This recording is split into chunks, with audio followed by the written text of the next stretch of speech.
नमस्ते स्टूडेंट, कैसे हैं आप? अच्छे होंगे। घर पे रहो, सुरक्षित रहो और पढ़ाई करते रहो। देखो, हमने पिछले लेक्चर को संज्ञा से पहले हम लोगों ने शब्दों के दो भेद देखे थे। फर्स्ट वन विकारी शब्द, अविकारी शब्द। ओके, उसके बाद विकारी शब्दों के 4 प्रकार देखे थे: संज्ञा, सर्वनाम, विशेषण, क्रिया। अविकारी शब्दों के 4 भेद देखे थे: क्रिया विशेषण अव्यय, समुच्चय बोधक अव्यय, संबंध बोधक अव्यय और विस्मयादि बोधक अव्यय। उसके बाद मैंने आपको बताया था कि शब्दों के 8 जाति होते हैं, जो विकारी और अविकारी शब्दों के प्रकार है: संज्ञा, सर्वनाम, विशेषण, क्रिया, क्रिया विशेषण अव्यय, समुच्चय बोधक अव्यय, संबंध बोधक अव्यय और विस्मयादि बोधक अव्यय। ओके, तो हमने पिछले लेक्चर को संज्ञा के प्रकार देखने के लिए शुरू किया था। जो हमारे विकारी शब्द है, विकारी शब्दों के जो 4 प्रकार है, उसका जो पहला प्रकार है वो संज्ञा। संज्ञा मतलब क्या? किसी व्यक्ति, वस्तु, पशु, पक्षी, वस्तु, स्थान और रिश्ते को दिए हुए नाम को क्या कहते हैं? संज्ञा कहते हैं। बराबर, मैंने ये भी पिछले लेक्चर को आपको बताया था। लेकिन आज हमें देखना क्या है? संज्ञा के भेद। ओके, सो संज्ञा मतलब क्या? किसी व्यक्ति, वस्तु, पशु, पक्षी, स्थान और रिश्ते को दिए हुए नाम को क्या कहते हैं? संज्ञा कहते हैं। बराबर, संज्ञा के 5 प्रकार होते हैं: जातिवाचक संज्ञा, व्यक्तिवाचक संज्ञा, भाववाचक संज्ञा, समूहवाचक संज्ञा और द्रव्यवाचक या पदार्थवाचक संज्ञा। वैसे तो हमारे हिंदी में ये 3 ही महत्वपूर्ण पहले बताए जाते थे, लेकिन इन दोनों का समावेश अंग्रेजी से हिंदी में हुआ था। इसीलिए हमारे संज्ञा के टोटल कितने प्रकार है? 5 प्रकार। तो देखो, संज्ञा मतलब मैंने कहा किसी व्यक्ति, पशु, पक्षी, वस्तु, स्थान और रिश्ते को दिए हुए नाम को क्या कहते हैं? संज्ञा कहते हैं। फॉर एग्जाम्पल, राजीव घूमने गया, राजीव, कौवा, पुस्तक, विद्यालय, उसके बाद गाड़ी, मेज, बराबर, लकड़ी, डस्टर, ये क्या है? हमारे सब संज्ञा है। सो आज हम लोग संज्ञा के भेद देखने वाले हैं और हमारा संज्ञा का पहला भेद है जातिवाचक संज्ञा। देखो, मैंने एग्जाम्पल इसके लिए आपको लिख के दिया है क्योंकि एग्जाम्पल या उदाहरण के सहित हमें परिभाषा एक्सप्लेन करनी है, स्पष्ट करनी है।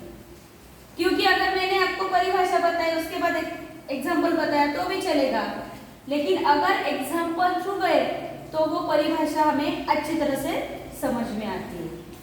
ओके, सो जातिवाचक संज्ञा मतलब क्या?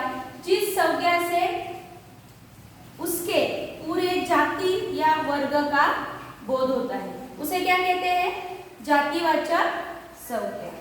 अभी मैंने आपको ये जो सेंटेंस दिए, इसमें भी जातिवाचक, हर सेंटेंस में हर टाइप का जो वर्ड्स है वो है, लेकिन मैंने उसके नीचे अंडरलाइन बनाई नहीं है।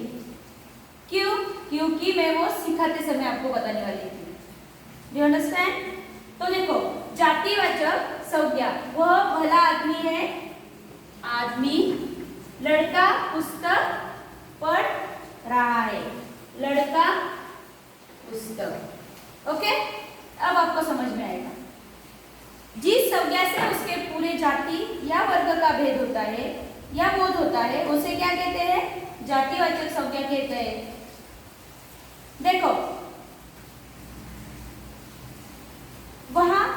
वह भला आदमी है, बराबर, आदमी दिया है, लेकिन पर्टिकुलर आदमी का नाम, स्पेसिफिक आदमी का नाम दिया है क्या? नहीं दिया है।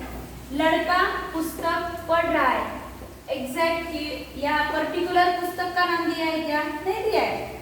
सिर्फ लड़का पुस्तक पढ़ रहा है, वो पुस्तक पढ़ रहा है, लेकिन वो कौन सा पुस्तक पढ़ रहा है पता नहीं। उसके बाद वो भला आदमी है, आदमी वो भला है, लेकिन उस भले आदमी का नाम दिया है क्या? नहीं। तो जातिवाचक संज्ञा मतलब क्या?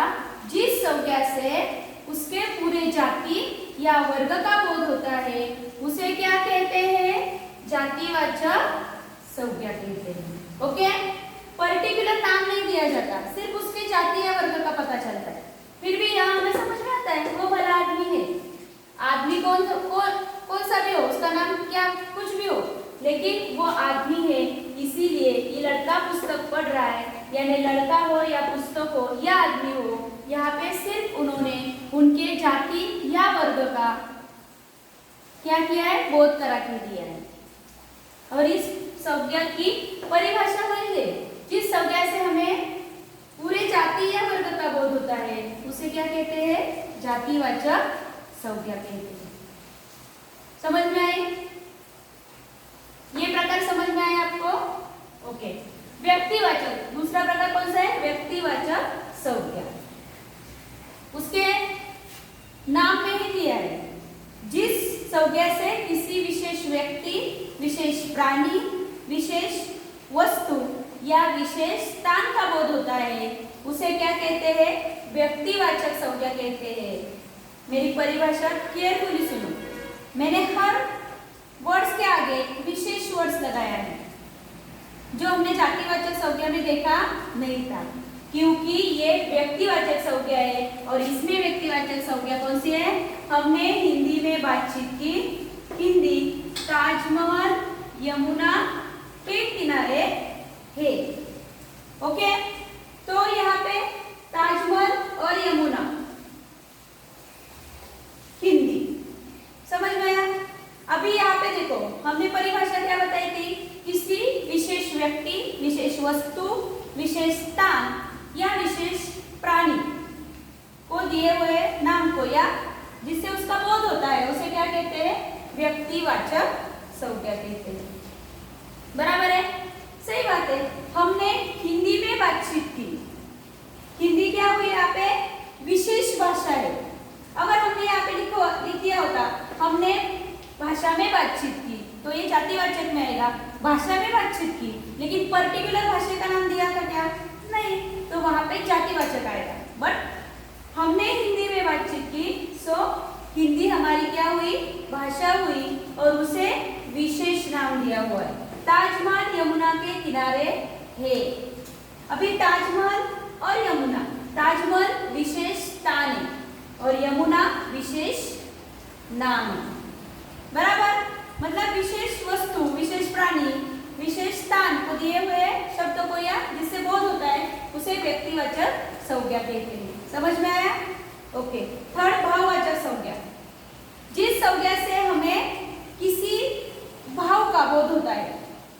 मतलब क्या, देखो, गुण, भाव, अवस्था या दशा, जिस संज्ञा से हमें किसी प्राणी या वस्तु के भाव का, उस भाव में गुण आता है, दशा, अवस्था, इसका बोध होता है, उसे क्या कहते हैं, भाववाचक संज्ञा। अभी इसमें देखो, छात्रों में बड़ा उत्साह था, हमें अपने देश से प्रेम है। ये क्या है, छात्रों में बड़ा उत्साह था, हमें अपने देश से प्रेम है। ये इनके अंदर जो गुण है, इनके अंदर जो भाव है, उन्होंने यहाँ पे दिखाया है। और ये गुण, भाव, दशा, अवस्था, ये जिस संज्ञा में दिखाया जाता है, जिस संज्ञा से हमें बोध होता है, उसे क्या कहते हैं, भाववाचक संज्ञा। इसके शब्द में ही उसकी परिभाषा आती है, भाव, भावना, इमोशंस, उसे क्या कहते हैं, भाववाचक संज्ञा कहते हैं। ओके, समझ में आया? फोर्थ, समूहवाचक संज्ञा। समूहवाचक संज्ञा मतलब क्या, जिस संज्ञा से प्राणियों या वस्तुओं के समूह का बोध होता है। यहाँ पे देखो, यह चाबियों का गुच्छा है, भीड़ तितर बितर हो गई है, भीड़। ओके, ये क्या है, समूह है, बराबर है। ये चाबियों का गुच्छा है, हम लोग एक कहते हैं ना, तो एक, अगर मेरे पास एक चाबी है तो ये समूह में नहीं, लेकिन मेरे पास बहुत सी चाबियां हैं, मेरे पास बहुत सी चाबियों का गुच्छा है, तो उसे क्या कहते हैं, समूहवाचक। भीड़ मतलब एक साथ बहुत से लोग जब आते हैं उसको भीड़ कहते हैं। उसके बाद फूलों का गुच्छा है, ये भी कहते हैं ना, गुच्छा, तो ये क्या हुआ, समूहवाचक संज्ञा हुई। ओके, यहाँ तक समझ में आया? ओके, नेक्स्ट वीडियो में हम लोग संज्ञा का जो लास्ट प्रकार रहता है द्रव्यवाचक या पदार्थवाचक संज्ञा, ये हम लोग देखेंगे। ओके, धन्यवाद।